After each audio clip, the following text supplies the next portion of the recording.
Jean-Luc Mélenchon, bonjour. Bonjour. Merci d'être avec nous sur Kwesi pour CQFD. Ce qu'il faut dire, alors on a envie de vous entendre parler de Mayotte, on a envie de vous entendre, d'avoir votre point de vue sur la situation à Mayotte. Alors si vous êtes d'accord, on va pas rester dans l'actualité chaude du quotidien, mais plutôt d'une manière générale. On a entendu à plusieurs reprises Marine Le Pen s'exprimer sur Mayotte, les scores qu'elle a fait sur le plan européen, notamment dans le sud de l'île, qui sont notables.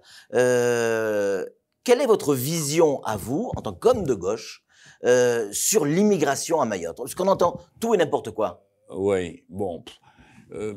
D'abord, on va essayer, au fil de la discussion, de ne pas limiter Mayotte à ses problèmes d'immigration, même si je suis parfaitement conscient du fait que c'est tellement énorme que ça mérite qu'on essaye d'y réfléchir. Alors, quand je dis réfléchir, c'est le contraire d'avancer avec des préjugés. Un préjugé, ça porte bien son nom, un préjugé. C'est jugé avant même qu'on en ait causé. Bon, et on essaye de réfléchir en essayant de dégager ce que peuvent être des solutions rationnelles.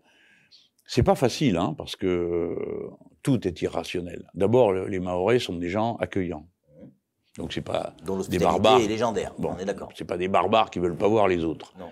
Les liens familiaux et même, on va dire, spirituels, hein, pour ne pas dire religieux, mais je veux bien dire spirituel au sens, vous savez, quelque chose qui appartient en commun à une population, quand elle le regarde la nuit, le ciel vide, hein, et qu'est-ce qu'elle y met. Et entre les Mahorais et les Comoriens sont très intenses, très intimes. Moi, on m'a raconté une fois, je suis allé une fois à Mamoudzou. Il y a longtemps, oui. Mais je compte retourner bientôt, parce que ça fait longtemps que je me dis, il faut que j'y retourne pour voir ce qui a bougé et comment. Je m'efforce, si vous voulez, de profiter de cette chance inouïe qu'on a, que la France est tellement diverse. Bon, voilà, un paysage de Bretagne et un paysage de l'Ardèche, c'est pas le même, quoi. Et puis les gens, c'est pas tout à fait la même patte. Alors Mayotte, alors La Réunion. J'ai fait le tour à peu près de tout. Il me manque la Polynésie française et puis Saint-Pierre et Miquelon. Mayotte a beaucoup changé, monsieur Mélenchon. Hein. On m'a dit. Ouais, Mayotte a beaucoup changé. Alors, il va falloir revenir un jour. Ben, oui, je ne sais pas si ça va se faire là cette année. Je ne sais pas si ça sera dès la fin du mois d'octobre de cette année ou un peu plus tard, parce qu'il faut aussi que je retourne à La Réunion. Ouais. C'est pas des endroits que j'ai désertés du tout, hein, donc et puis vous savez, je suis élu à Marseille et la première ville mahoraise du monde, c'est Marseille. Hein. Alors certains disent que c'est les Comores à Marseille. Ouais, mais bon. Vous faites la différence entre Mahorais et Comoriens ou pas? Bah, l'histoire. Parce que c'est ça le problème au fond, sur Mayotte, hein? Non, c'est pas ça le problème. Non. Non. Le problème, c'est que les gouvernements successifs des Comores, pour des raisons qui leur appartiennent, ne font pas ce qu'il faut, c'est tout. Le problème de l'immigration peut se résoudre d'une manière très simple, que les gens restent chez eux. Et voilà. Comment vous faites? Ah ben, comment je fais, monsieur? C'est pas à moi de le demander, c'est à ceux qui les font partir. Ouais. Il faut poser la question, pas à moi. Si un jour vous êtes président de la République, ici, oui. Bah, là, peut-être qu'il va falloir penser à Mayotte. Certainement que je serais plus... comment dire, d'abord le sujet m'intéresserait, parce qu'on va parler franchement. Oui, s'il vous plaît. Mais Mayotte, c'est bien loin pour beaucoup, certains savent même pas où c'est. C'est pas faux. D'accord, non mais on se dit les choses franchement. Ouais. Et puis, quand on en entend parler, beaucoup réduisent tout ça à un folklore, pour ceux qui écoutent. Et du coup, ne se rendent même plus compte de ce qu'il dit. Je voudrais rappeler les paroles très désobligeantes du président de la République. Comme c'est un homme intelligent, à propos des quoi ça, bon... Comme c'est un homme intelligent, vous devez vous demander pourquoi il dit une bêtise pareille. Pourquoi une bêtise, je veux dire. Comment il peut tout d'un coup se sentir autorisé? C'est qu'il ne prend pas tout ça au sérieux. Il ne réalise pas de quoi on parle vraiment. C'est-à-dire du destin d'êtres vivants qui sont nos semblables. Bon, alors, clairement, tout ça est très loin des yeux des décideurs politiques. Alors, pour un problème qui n'est pas insurmontable. Bon, d'abord, il faut dire un peu franchement au gouvernement des Comores que ça ne peut pas durer. Ils ne peuvent pas continuer à pas s'intéresser au problème du départ de leur population. Enfin, tout de même... les Comores qui réclament Mayotte. Oui, non, mais ça, bon, il n'en est pas question, mais on va voir après. Mais ça, c'est important ce que vous dites là. Oui, parce qu'il y a beaucoup de gens qui disent la gauche veut rendre Mayotte aux Comores. Ah, je ne sais pas. Info, intox. Écoutez, ne me demandez pas ce qu'est la gauche, je suis incapable de vous dire qui c'est et ce qu'ils veulent. Ouais. Bon. Moi, je sais ça vous parle la gauche quand même. Oui, ben, c'est ma famille historique. Ouais, ben oui. Mais vous savez bien dans quel état désastreux elle est aujourd'hui, et je doute qu'ils aient une idée derrière l'autre à propos d'un sujet comme Mayotte, parce que fondamentalement, il y a une incompréhension absolue de la part de la plupart des dirigeants en France, qui ont une vision complètement européocentrée. Par exemple, ils acceptent la dénomination région ultra-périphérique. Non, mais c'est Bruxelles qui est ultra-périphérique depuis Saint-Denis de la Réunion ou depuis Mamoudzou. Il faut quand même pas renverser le monde. Mais ils le font. Et dans leur matrice intellectuelle est que le centre du monde est en Europe. Et bon, je le comprends pour des Lituaniens qui, en effet, ne sortent pas de chez eux, des Polonais qui ont toujours été dans... Mais nous, les Français, on n'a rien à voir avec tout ça.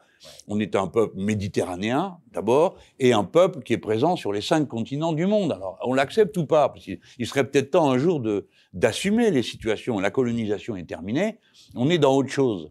Eh bien, dans cette autre chose, quelle est la place de tous ces territoires et des populations qui sont là? Moi, ça m'intéresse pour ça, parce que j'ai toujours dit, ça va vous choquer, la France n'est pas une nation occidentale. La France est une nation universaliste. Ben, c'est pas pareil. Hein. Universaliste, c'est-à-dire qu'on est partout. Vous savez, chaque fois dans mes meetings, je surprends tout le monde en disant, vous savez, la plus longue frontière de la France, ben, c'est pas avec l'Allemagne, c'est avec le Brésil. Alors là, les gens se regardent, ils deviennent fous. Bon, ben non, c'est 800 kilomètres, c'est pas faux. Voilà. Et oui, mais regarder le monde comme ça fait de nous, par exemple, une nation latino-américaine et caraïbe. En quoi la Caraïbe et l'Amérique latine est présente dans les décideurs français? Rien, zéro, point barre, ça les intéresse pas. Bon, pour eux, tout ça, ce sont des contrées folkloriques. Alors, la Réunion, alors Mayotte, tout ça leur paraît bien. Moi, je trouve ça extraordinaire. Qu'on habite comme ça, juste à la porte de l'Afrique, qui est le continent qui va être le plus peuplé. Est-ce que mes compatriotes ont compris ça? Est-ce qu'ils ont compris que la langue française étant en usage commun avec des millions d'êtres humains, qui vont bientôt être des milliards, le destin de notre langue est elle va beaucoup bouger. Bon, alors c'est tant pis ou tant mieux? Pour moi, c'est tant mieux. Bon, donc vous voyez, il faut mettre les choses à leur place. Pour les uns, Mayotte, c'est un casse-tête et des casse-pieds. Et pour les autres, c'est une formidable opportunité d'être complètement, totalement français, même si on sait que... Et pour vous, c'est cette deuxième option? Ah bah ouais. Oui, ah bah oui, puis si vous voulez, en plus, le Swahili est parlé dans une zone assez étendue en Afrique, donc l'intérêt qu'il y a à avoir des populations qui sont strictement et fondamentalement bilingues, c'est énorme pour la France. Pardon, moi je parle pour la France, ce qui m'intéresse moi. Bon. Donc voilà. Après, alors on revient sur votre question de départ. Le gouvernement des Comores. Bon, c'est pas tout de dire on veut récupérer Mayotte, il n'en est pas question. Et deuxièmement, faudrait aussi faire quelque chose là un peu, hein, parce que si les gens se remontent sur vous, pourquoi voulez-vous que les obligés d'autres avoir y entrer de force? Bon, je suis un peu rude là, un peu piquant dans mon propos. La diplomatie suggérerait d'être plus lissé, oui. Ouais. Mais à un moment donné, quand on a laissé trop une situation se dégrader, vous savez ce que c'est? Il faut reconstituer les bases de la discussion. On a laissé cette situation se dégrader, M. Mélenchon, depuis 1847, je crois. Ouais. Mayotte était française avant Nice et la Savoie. Et oui. Vous savez que je suis pied noir, hein. Donc c'est le genre d'argument que j'entends. Hein. Je les ai entendus plutôt. Non, mais puisque vous êtes pied noir, on a expliqué aux Mahorais que être département c'était la solution et qu'en étant département, on cassait la marche arrière pour surtout ne pas redevenir comorien. En fait, je pense que personne ne leur a expliqué ça, c'est eux-mêmes qui l'ont trouvé tout seuls. Ouais. Parce que là où je vais vous donner raison sur un point, c'est que le moins qu'on puisse dire, c'est qu'il n'y avait pas d'enthousiasme de la France hexagonale pour que Mayotte soit française. Parce qu'il est rare qu'on ait vu autant de fois répéter la même question à des gens qui ont répondu tout le temps de la même façon. Ouais. Il y a quelque chose d'admirable dans la patience des Mahorais à l'égard de la patrie, hein, parce qu'elle a vraiment voulu. Alors moi, je comprends ça de plein pied. Pourquoi? Parce que une partie de ma famille est française de date récente, hein, j'étais espagnol avant, une partie, Et ils étaient français d'enthousiasme, d'ailleurs totalement déraisonnable comme enthousiasme, mais bon, ils voulaient être français absolument. Donc, mon grand-père maternel, il y avait la Marseillaise à la radio, tout le monde devait se lever, même si c'était dans le repas. On m'a raconté ça, parce que moi, je ne l'ai pas connu, mais on m'a raconté que ça se passait comme ça. Il y avait un défilé militaire, il y allait, bon, bref. C'était une passion française. Et je pense que, en dépit de toutes les douleurs et les offenses qui leur ont été faites, les Mahorais restent... il y a quelque chose en eux de cette passion française qui est très difficile à expliquer à quelqu'un qui est normand depuis 20 générations ou je sais pas quoi, moi, auvergnat depuis... bon, parce que pour eux, c'est naturel, c'est évident pour eux, le sujet. Et ils ne comprennent pas la passion qu'on peut avoir, une passion quasi amoureuse pour la France. En tout cas, moi, elle m'anime, mais je suis pas le seul dans mon genre. Hein. Et puis, c'est pas une affaire de parti politique. Sur ce point de vue, il y en a partout. Alors, donc, dire aux Comores que, bon, maintenant, faut entrer dans un registre plus normal de relations. Ça a été fait, ça. La France, le Quai d'Orsay, tout le monde s'y attelle en essayant de faire en sorte que les Comores acceptent de reprendre leurs ressortissants, acceptent de jouer le jeu pour éviter que les Kwassa, les fameux Kwassa, ne partent dans Juan pour arriver à Mayotte. Tout le monde est d'accord là-dessus, quel que soit le parti politique. Mais au bout du compte, ça marche jamais. Alors, qu'est-ce que vous suggérez? Ah non, mais moi, je suis pas politique, vous, oui. Non, mais attendez, monsieur, les seules solutions qui vaillent sont les solutions raisonnables. Je vais prendre un exemple un peu plus lointain pour que les Mahorais ne se sentent pas éventuellement blessés, parce que vous savez, quand on échange, des fois, un mot, c'est pas le bon, il résonne différemment suivant les endroits. Bon, en France, on a eu une très longue discussion, en France hexagonale, on a eu une très longue discussion sur les clandestins, les immigrés clandestins. C'est pas acceptable, vous êtes d'accord? Là-dessus, on est d'accord. Ben voilà. Bon. Personne ne peut accepter que la loi ne soit pas respectée. On est d'accord. Très bien. Combien il y en a? À Mayotte, plus de 60%. Je vous parle de la France hexagonale. Je ne prends pas Mayotte, d'accord? D'accord. La réponse, vous ne la connaissez pas, et moi non plus. Et pour cause, ils sont clandestins. Donc, on parle de entre 4 et 7%, on dit en France. Alors, moi, on m'a dit, certains disaient 800 000, d'autres disaient 200 000. J'ai dit, écoutez, je vous coupe la poire en deux à 400 000. Mettons qu'il y en ait 400 000. Alors, qu'est-ce que vous proposez de faire? On va leur courir derrière. Bonne idée, courons-leur derrière. Comment vous les reconnaissez? Vous allez contrôler tout le monde, ne racontez pas d'histoire. Vous allez contrôler certains, d'après leur allure, leur couleur de peau, et ça donne des résultats aberrants, du genre, chaque fois que mon collègue Younous Omarjee, député européen, une des personnalités du Parlement européen, parce qu'il préside la commission des régions, qui est une des commissions qui a les plus gros budgets de l'Europe. C'est aussi notre député européen, hein, chaque fois qu'il va à la gare du Nord, il se fait contrôler comme un gamin. Pourquoi? Il l'a déjà dit 10 fois. Pourquoi? Parce que sa peau est noire. Faut pas raconter d'histoire à cause de ça. Et donc, que ça vous mette en garde, parce que des compatriotes qui ont la peau noire, il y en a plein. Il y en a plein les Caraïbes, et la première localisation des Caraïbes, c'est la région parisienne. Donc, on aboutit à des méthodes de travail insupportables, parce qu'elles nuisent à la paix civile. Quelqu'un que vous aurez contrôlé 3 fois dans la journée, il est à cran, vous comprenez? Il n'en peut plus. Et si vous faites ça à un petit jeune, vous avez été jeune comme moi, hein, en général, on a le sang chaud. On devient rebelle. Ah ben, on devient rebelle, puis... Et ramenez ça à Mayotte. Alors, parce qu'à Mayotte, vous dites, on contrôle souvent les gens par rapport à leur couleur de peau, parce qu'ils sont blacks. Tout le monde est black à Mayotte. On est tous blacks. Je sais. Il y en a qui le sont un peu moins comme moi, mais qui le sont un peu plus à l'intérieur. Mais voilà, et comment vous faites là, dans ce cas de figure?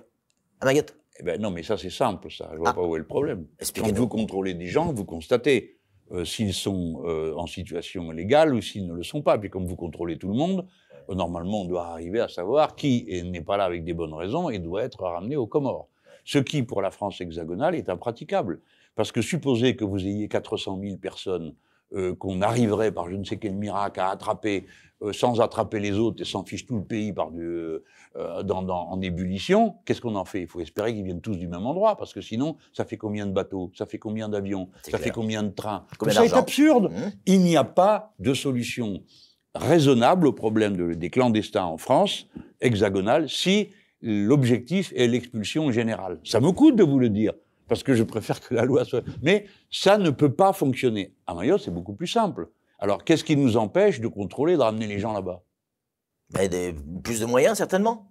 sans doute. Alors vous voyez... Et si vous êtes président de la République, vous en mettrez plus de moyens? On fera ce qu'il faudra, parce que Mayotte, c'est pas si coûteux que ça. Et je vais pas prendre que le problème de l'immigration, je voudrais prendre... Dans la deuxième partie, on parlera d'autres choses, hein, de l'immigration. D'accord. Mais c'est pour vous dire que les solutions rationnelles, elles existent. Ce qui pourrit tout, c'est de transformer en un chaos et en volonté d'affrontement tous les problèmes que l'on rencontre. Alors, que Madame Le Pen aille là-bas vociférer sur les immigrés, je suis sûr que ça rencontre des gens qui se disent « j'en ai marre ». Et comme si... Forcément. Mais bien sûr. Et si la seule explication qu'on leur donne, c'est de leur dire « eh bien, c'est pas possible, ils ont qu'à pas venir là ». Bon, attendez, d'accord, ils ont qu'à pas venir là, on est tous d'accord. Vous m'avez dit tout à l'heure, tout le monde est d'accord pour dire aux Comores que ça doit bouger. Oui. Bon, on doit sans doute avoir des moyens différents de le dire. Hein. Peut-être qu'il faut vraiment se mettre à la table avec eux et puis... regardez, c'est quoi vos problèmes et quels sont-ils, hein? D'abord, on commence par dire que Mayotte est française. On pourrait peut-être commencer par ça, non? Bon. Et puis après, est-ce que vous avez des problèmes? On pense que c'est des problèmes. Est-ce qu'on peut donner un coup de main? Oui, mais vous aussi, vous devez donner un coup de main à vos propres compatriotes. Et puis, on doit sans doute avoir des moyens pour se faire entendre. Enfin, je veux pas brutaliser toutes les discussions, mais je n'admets pas l'idée qu'on ne puisse pas parler de manière à être entendu avec les Comores. Ouais. Bon, voilà, écoutez, franchement, à la fin, il y a peut-être des moyens plus civilisés que les coups d'État de Bob Denard ou n'importe quoi à la sauce qu'on a vue depuis, où on envoie quelqu'un une fois tous les X pour dire, écoutez, ça va pas. C'est fini cette époque, c'est fini cette époque. Vous restez avec nous, Jean-Luc Mélenchon. On va tourner une page de pub. Après, on va parler du problème de l'eau. On va également revenir sur les 10 ans de la départementalisation de Mayotte. Qu'est-ce que ça vous inspire? Et puis, vous connaissez des gens à Mayotte, un certain Jean-François Horry. On en parlera dans quelques instants. On parlera également de Younous Omarji. On tourne une page de pub et on se retrouve très vite sur le plateau de CQFD avec Jean-Luc Mélenchon.